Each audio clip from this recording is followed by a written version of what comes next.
On the last day of Art Fair weekend, I went on an intimate walkabout I signed up for on the opening day of Mama Esther Mahlangu's exhibition. This was at the Izigo South African National Gallery.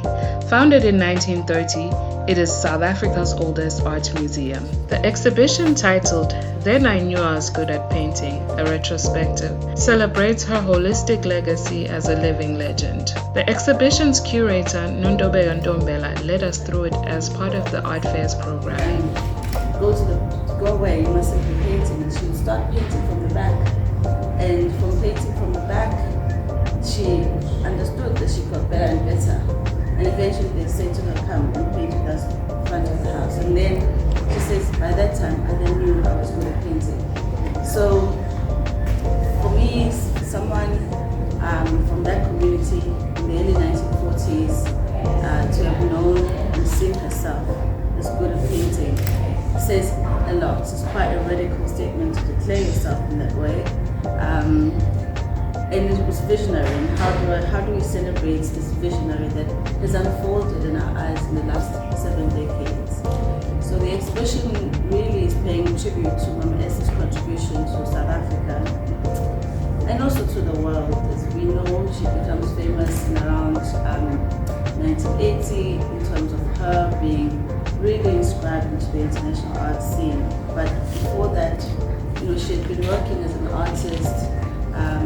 You see with the archives, she's worked with the Bochabelo Museum for years before making this big moment of her leaping into the international arena.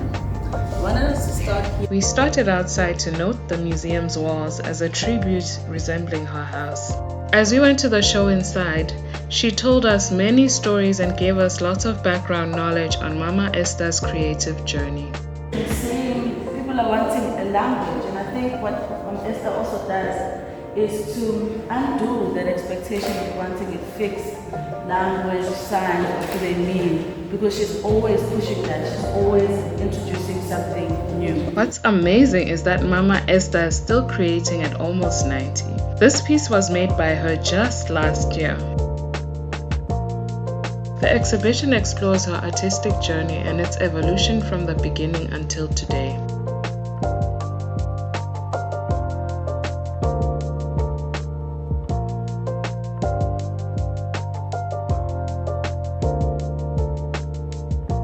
What's interesting to observe is the humility she has within her culture, but also her awareness of the impact in her achievements. She proudly had a sign in her community that showed visitors where she lived. Her home is central in her art, featuring in various forms such as a miniature and painting version. Daily objects, but sometimes not daily objects, because of course she's not one to be skating. She's painted us. She used various objects as a canvas for creativity, not just the usual rectangle.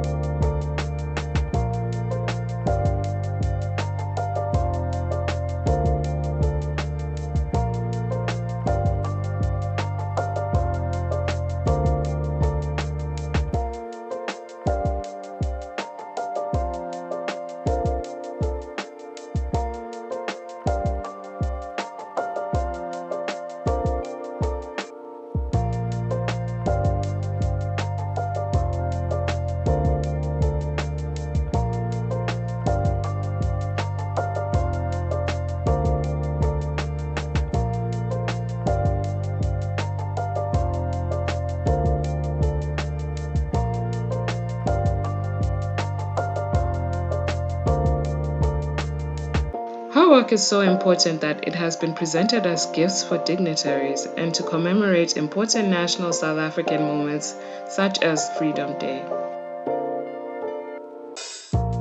Her numerous collaborations and features have taken her all over the world.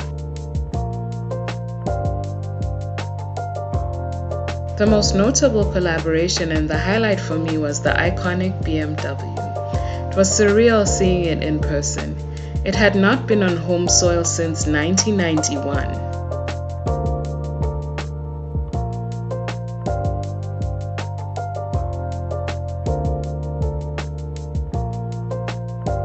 The most touching collaboration for me is the one she did with her late son Elias.